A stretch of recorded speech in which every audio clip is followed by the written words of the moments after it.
Christians today have been called modern Israel, but Paul went a little deeper. In 1 Corinthians 10, he said that the Israelites' experiences in the wilderness were a type for those upon whom the ends of the world were to fall. That's speaking to us today.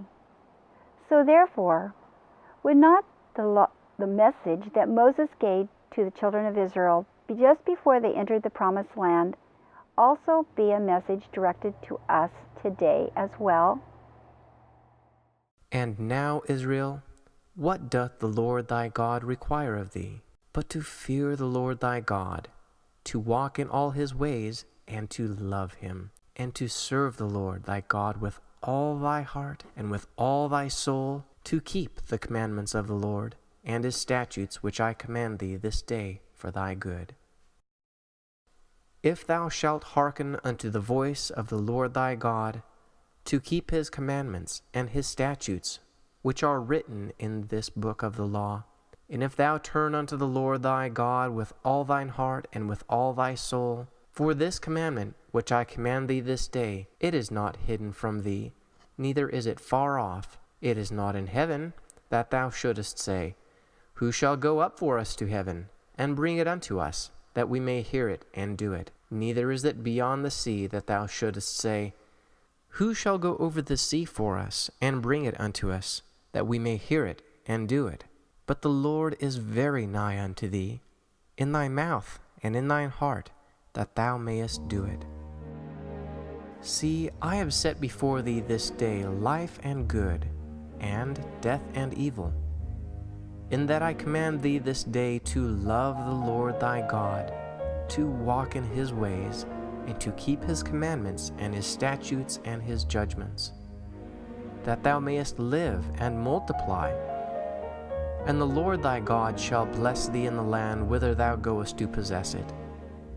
But if thine heart turn away, so that thou wilt not hear, but shalt be drawn away and worship other gods and serve them, I denounce unto you this day that ye shall surely perish, and that ye shall not prolong your days upon the land whither thou passest over Jordan to go to possess it.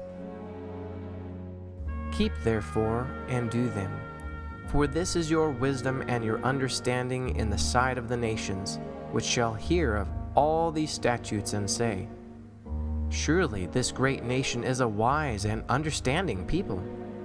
For what nation is there so great, who hath God so nigh unto them, as the Lord our God is in all things that we call upon him for? And what nation is there so great, that hath statutes and judgments so righteous as all this law, which I set before you this day? Only take heed to thyself, and keep thy soul diligently, lest thou forget the things which thine eyes have seen, and lest they depart from thy heart all the days of thy life.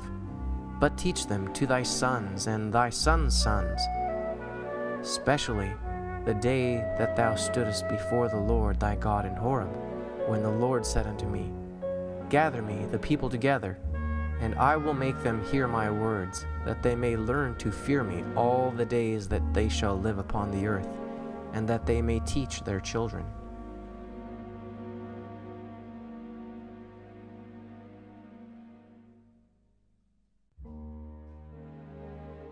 And he declared unto you his covenant, which he commanded you to perform, even 10 commandments.